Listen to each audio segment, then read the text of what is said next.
Have you ever wondered how a massive democratic government actually makes a decision? Not the textbook version, but the real, sometimes messy human process.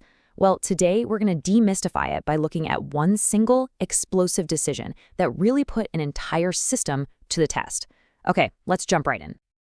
This is the big question for us today. We're going to unpack how just one government order, really just a few lines of text on a page, could set off a nationwide firestorm.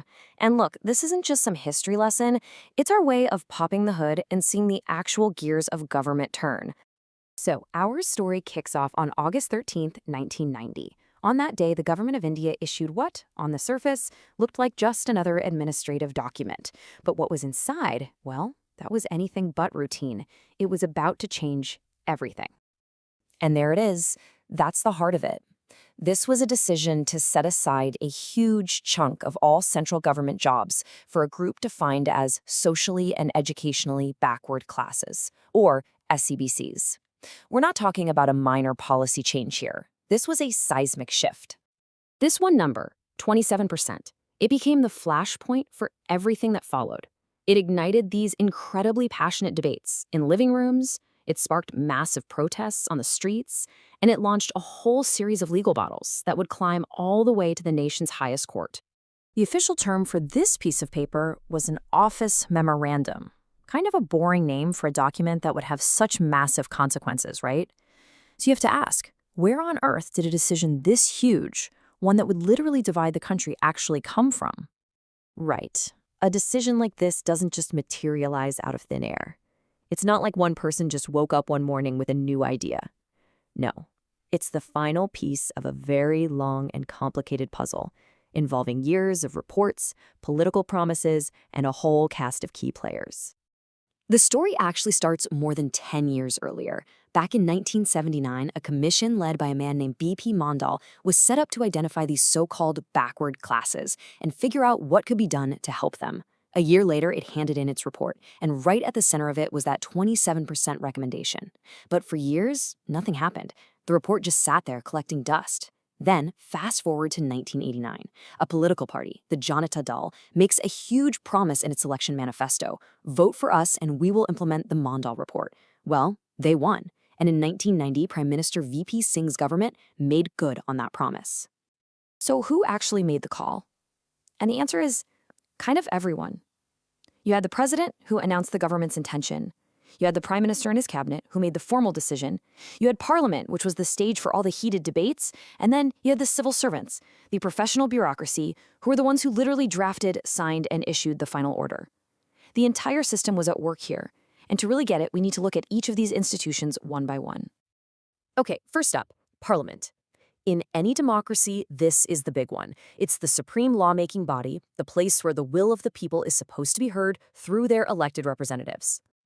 So, in India, Parliament has two houses. There's the Lok Sabha, the House of the People, where members are directly elected by everybody, and then there's the Rajya Sabha, the Council of States, where members are chosen by the state legislatures. Now, the Lok Sabha is generally seen as more powerful, but both houses are crucial for debating big issues. And believe me, the Mondal report was fiercely debated in these halls, which created the political pressure for the government to finally act. Okay, so once an idea has been debated to death in Parliament, the focus shifts. It moves to the government itself, to the branch we call the executive. These are the people whose job it is to take all the talk and policy and actually turn it into action. They're the doers. The executive's whole purpose is to execute, to run the country day to day. In our story, they were the ones who took the Mondal Commission's recommendation and turned it into an official government policy by issuing that memorandum. But who exactly is the executive? It's not just one person. Now, this is where it gets super interesting. The executive actually has two parts. First, you have the political executive. That's the prime minister and their ministers, the politicians who are elected. They're the ones who set the direction. In our case, that was Prime Minister V.P. Singh. But then you have the permanent executive. These are the professional civil servants. They aren't elected, they're career officials who pass tough exams. And this story shows the difference perfectly. The politicians made the big policy call, but it was a senior civil servant who actually signed the piece of paper that made it real. So the executive makes a huge decision, and it creates a massive conflict across the entire country. What happens then? Well, that's when the third major institution steps onto the field, The judiciary, the courts. Their job is basically to be the referee. And the conflict was intense. I mean, protests and counter-protests just exploded everywhere. On one side, people saw this as a long overdue act of social justice. On the other, people felt it was deeply unfair and went against the whole idea of equal opportunity. So when the fight couldn't be settled in the streets or in parliament, people turned to the courts, filing tons of lawsuits against the government's order. Now, India has this really clear judicial structure, kind of like a pyramid. You have local courts, then state-level high courts, and at the very top, the apex, you have the Supreme Court of India. And its decision is final. It's the last word. So all those different cases against the reservation order were bundled up and eventually landed right here in front of the Supreme Court. So, after hearing all the arguments from all the different sides, the Supreme Court finally delivered its verdict in what became a historic case. And they declared that the government's order was, in fact, valid. But wait, that wasn't the whole story. The court didn't just give it a simple thumbs up. And this is where you really see that referee role in action. The court said, yes, the government has the power to do this. The 27% reservation is upheld. However, it also told the government to change the original order. It said they had to exclude the creamy layer, basically the well-off people within those communities who didn't need the extra help. So the court both affirmed the government's power, but also fine-tuned the policy to make it fairer. Okay, so we've seen all three institutions play their part, right? We had Parliament debating, the executive acting, and the judiciary reviewing. And what we just watched, it might look like chaos, but it's actually a system functioning under incredible pressure. This intricate dance between the branches, that's not an accident. It's the whole point. And it all comes down to this core concept of modern democracy: checks and balances.